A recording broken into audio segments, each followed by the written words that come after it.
We'll try to speed this up for you guys, get you out of here close to time. So we started this off by Chris saying setting buyer expectations. So on the flip side, we need to set expectations for ourselves too. You're not going to convert every buyer lead you get. I mean, if you look at Zillow, their national average for buyer conversion rate is 10%. So if you're losing a buyer, it's just all part of the game. It's not like you're doing anything wrong. It happens to all of us. There's no secret sauce to this thing. So what I like to do is, let's see if this works. All right.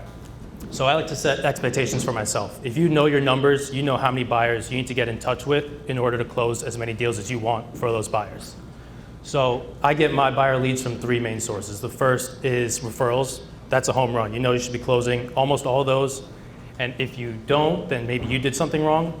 And my other two buyer lead sources are my listing open houses or team open houses. And let's say you're using a third-party source like Zillow leads or Boomtown or cold calling, cold texting. Those conversion rates are a lot lower. So just set your expectations, know how many buyers you need to get in touch with, and to close as many deals as you want. So once you have those expectations, you know that you need to categorize those buyers by passive buyers and active buyers. All my passive buyers I follow up with weekly to bi-weekly. I put them on a property search and they're getting listings sent to them automatically. And then my active buyers are those that I'm following up with on a daily basis, if not multiple times a day. That could be calling them, texting them, sending them an email, DMing them a meme from Long Island Memes, liking a photo of their baby, anything like that. So like Rebecca mentioned, you want to put those buyers on collab or reach out to them on a more personal basis. What I like to do is I still have them on a property search. So from that property search, instead of having their contact information on it, I put my own. So let's say, for example, I have a buyer looking for a mother-daughter, a 4-bedroom house for $800,000 in Levittown. As we know, mother-daughter units are pretty tough to find, especially because they're not truly listed as 2 kitchens or a 2-family house.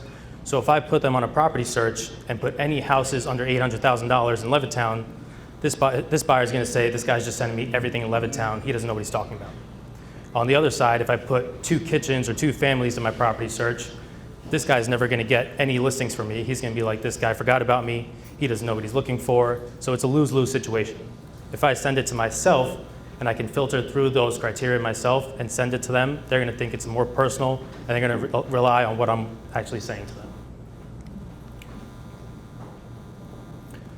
Like Rebecca touched on as well, so the more you see them in person, the more reliable you're going to get.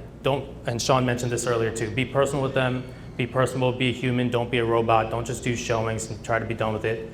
Once you're meeting them, no matter how your day is going, every impression that you make on them is building your trust. So obviously a lot of these buyers are not getting their first or second accepted offer right off the bat, especially if they're in a competitive market, competitive pricing. So they're getting discouraged. They think that if something's wrong, it's never gonna happen. What I like to do is set up buyer rewards. So what that means is, let's say they're putting in 5 offers, $25,000, $30,000, $40,000 above ask. They're waiving contingencies and they're still not getting offers accepted. They're getting discouraged. They think it's not the right time for them and they wanna wait 6 months to a year for things to cool down. And like we've seen for the last 2-3 years, things are not cooling down. And they're probably not in the near future either. So I have buyer rewards. So let's say they put in those 5 offers, they want to give up. I send them a bottle of wine, I drop it off at their house. It's Sunday night, they didn't get an accepted offer. And I basically leave them a note with a bottle of Josh or whatever you guys like. And it says, I know we lost some good ones here. Don't worry, there's better houses out there and we'll find one soon. Take the night off, regroup, enjoy this bottle of wine, and I'll reach out to you in the middle of next week. Do you drop it off yourself? So if the buyer is nearby, I live in Merrick. If it's within 20, 30 minutes, I'll literally go to the door, leave it there. I won't even ring the bell. I'll just send them a text afterwards. I have another buyer coming from the Upper East Side. I'm not driving from Merrick to the Upper East Side. So I'll email them like an Uber Eats gift card. Sushi on me, or you start to know your buyers at that point. Dinner on me, take the night off. Don't open Zillow, don't open Trulia, Redfin, anything. I'll send you guys listings middle of next week and let's make a plan for next weekend. And if you didn't take anything away from this 3.5, 4-hour event, this is the most important point that I have for retaining your buyers. You need to educate them throughout the process, especially when it comes to putting in those offers. So you can't always find out what the accepted offer went for. So say you put in an offer for $625, the listing agent's not gonna say the accepted offer was $650, right? You can try to get a ballpark figure of where you were off. So were we off just on pricing? Were we off on terms? Were we off on conditions? Were the other buyers just waiving all the contingencies? And this, it helps the buyers, but it's also more selfish for you because you know what you can tell them for the next 2, 3, 4 offers they're putting in. And it also raises confidence in them that they say, okay, this is where we left out, this is what we need to improve, and the next time we put in an offer, we're going to get an accepted offer. So I ran through this pretty quickly. I want to hand it off to Aaron so he could do his thing and show you guys around. Thank you. Thank you. Did you guys hear anything today? Can you hear me? Yeah. All right. This table has been taking notes the whole David? entire time. Good, good. Can we give it up for Eric for putting on this event? Can we give it up for all the speakers and the sponsors? I know we lost some people because we went a little over. I'm also going to present mine as well. I want some crowd participation here. What are the concerns that buyers have right now? Yell it out. Great. Anything like proceed, lack of inventory, anything else? Competition, right? And how do you feel about being a buyer's agent right now? Thoughts? Roller coaster ride. I like that. Anything else? Just thoughts? It's as good as that offloading a foot. Good, isn't it? I didn't do my tune answer there, so there. Should just with no shoes. Yeah, I should have did no shoes. What's that? I feel like you're being a therapist. We are therapists. So the reason why I say not licensed therapists. And that's why I'm going to go into the psychology of buyers a little bit, and I'm not a psychologist. I did bartend for 14 years, so I think I should have a license. But, and I've also been doing real estate. I didn't get a chance to introduce myself because Eric kind of took over the mic, but Aaron Bates with Real Broker New York, Real Broker New York, and that's the people. I'm one of the co-owners. I've been doing this for a couple of days. That isn't shit. This market that we're in is bonkers, for lack of better terms. As a buyer's agent, it's tough for them, right?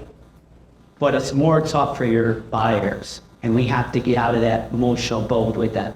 You said roller coaster? Get off the emotional roller coaster with your buyers. At least jump in with them. We're not helping them. Okay?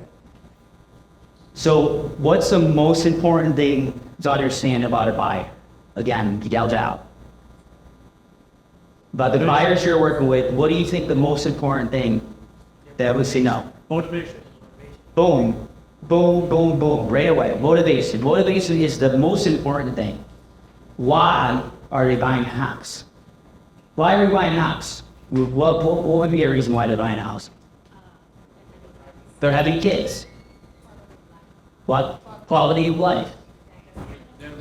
Their lease is up. Their parents are kicking them out. The parents are kicking them out. Landlord's kicking them out. Landlord's taking them out. Their puppy needs backyard They need a backyard. for the puppy. For the puppy. The puppy needs a backyard, which is a big thing right now. So once we dial it down and figure that out, then we get into the psychology of the buyer. If we don't know that, then we can't advise them.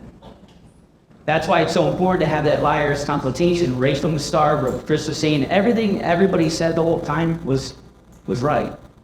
If we don't understand the motivation of the buyer, we're not going to be able to get them to that goal. Their goal is buying that coffee for whatever reason they're buying full, right? We have to understand that emotion trumps logic.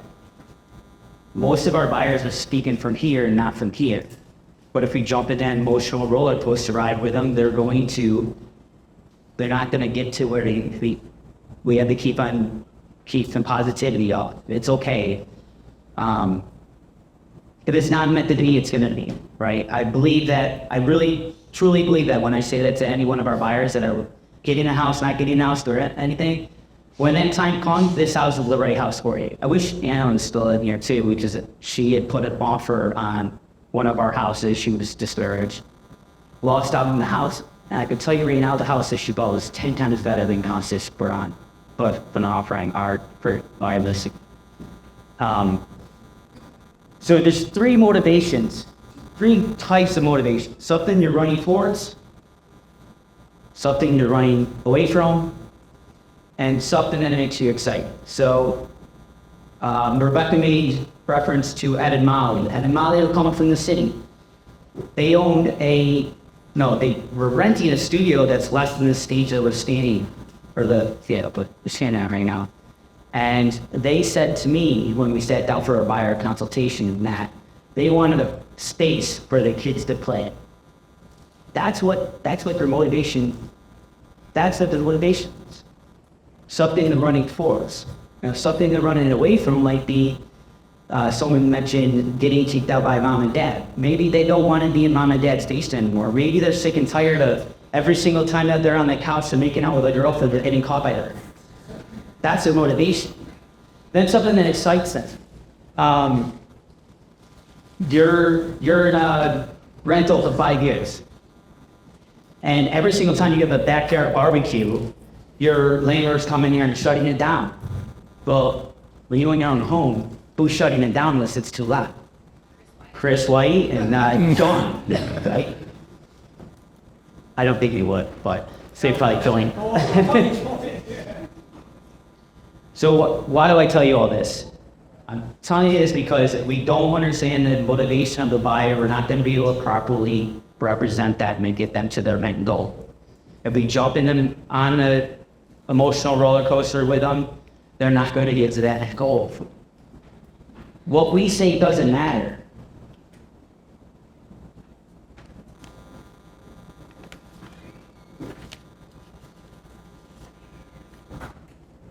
Lost in train of thought.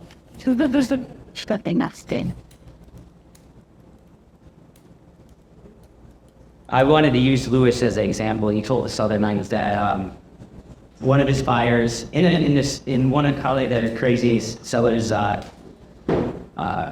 market that we're in, he says his buyer said to him, "I want to create contingency on my offer.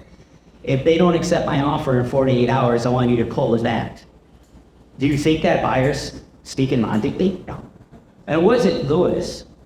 Lewis has to do what they're going to do, right? But they're out of emotion because they lost out on a couple houses. But that's not going to further their emotion. That's not going to get them to that spot. So there's 3 key takeaways I want you guys to take from this, because I could go much longer. It's important to listen and not jump into that sea-bowl. We're advisors. We don't have to be in that emotional roller coaster with that. Simple. Your opinion doesn't matter. We gotta stop giving them our opinion. We have to guide them and show our expertise. And lastly, listen, understand, and educate. That's it. Very simple. I have much more than this, but I know it's been long. Thank you guys for coming. Eric, thank you so much for coming. Thank you, everyone. Another round of applause.